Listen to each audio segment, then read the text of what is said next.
دوستو کیا آپ جانتے ہیں کہ یہودی لوگ اتنے امیر کیوں ہو جاتے ہیں؟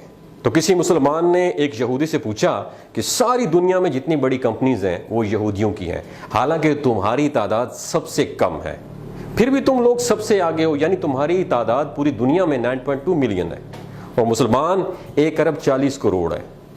تو آپ اتنے زیادہ طاقتور کیسے ہو گئے؟ تمہاری قوم میں کوئی انسان بھیک نہیں مانگتا۔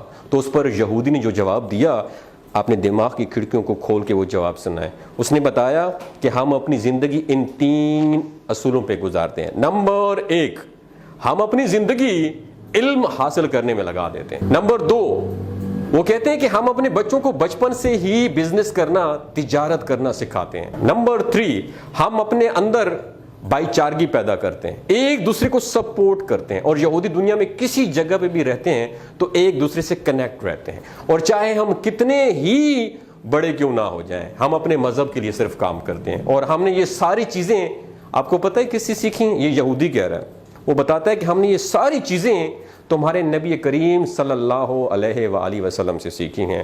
اللہ اکبر۔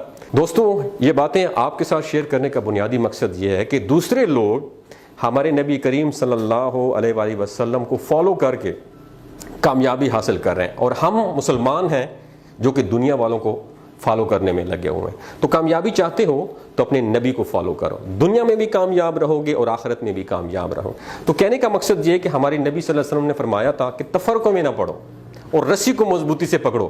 آج ہم تقسیم ہو چکے ہیں، ہم سنی ہیں، ہم شیعہ ہیں، ہم بریلوی ہیں، ہم دیوبندی ہیں۔ اس تقسیم نے ہمیں توڑ کے رکھ دیا، ہمیں قوم نہیں بننے دیا، ہمیں امت نہیں بننے دیا۔ وجہ کیا ہے کہ ہمارے ریموٹ کنٹرول کہیں اور سے آپریٹ ہوتے ہیں، ان کا بیسک بنیادی مقصد یہی ہے، ڈیوائڈ اینڈ رول۔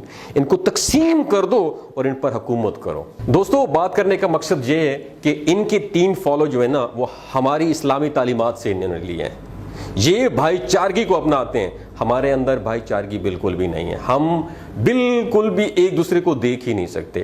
ان کا دوسرا جو قانون تھا وہ یہ تھا کہ اپنے بچوں کو بزنس کرنا سکھاتے ہیں۔ ہم لوگ کیا کرتے ہیں؟ ہم اپنے بچوں کو نوکر بننا سکھاتے ہیں۔ اور تیسری بات، یہ ساری زندگی علم سیکھتے رہتے ہیں۔ میرا آپ سے سوال ہے، آپ نے سیلف ڈیولپمنٹ کے اوپر کون سی لاسٹ ٹائم آپ نے کتاب پڑھی ہے؟ آپ نے قرآن کو ترجمے اور تفسیر کے ساتھ کب پڑھا ہے؟ صرف ثواب کی نیت سے پڑھا ہے۔ دوستو، یہ کہنے کا مقصد یہ ہے، اپنی اسلامی تعلیمات پر غور کرو، آپ دنیا کی سب سے عظیم قوم بن جاؤ گے۔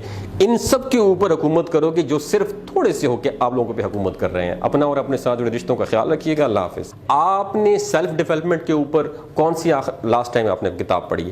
آپ نے قرآن کو ترجمے اور تفسیر کے ساتھ کب پڑھا ہے؟ صرف ثواب کی نیت سے پڑھا ہے۔ دوستو، یہ کہنے کا مقصد یہ ہے، اپنی اسلامی تعلیمات پر غور کرو، آپ دنیا کی سب سے عظیم قوم بن جاؤ گے۔ ان سب کے اوپر حکومت کرو گے جو صرف تھوڑے سے ہو کے آپ لوگوں پہ حکومت کر رہے ہیں۔ اپنا اور اپنے ساتھ جڑے رشتوں کا خیال رکھیے گا۔ اللہ حافظ۔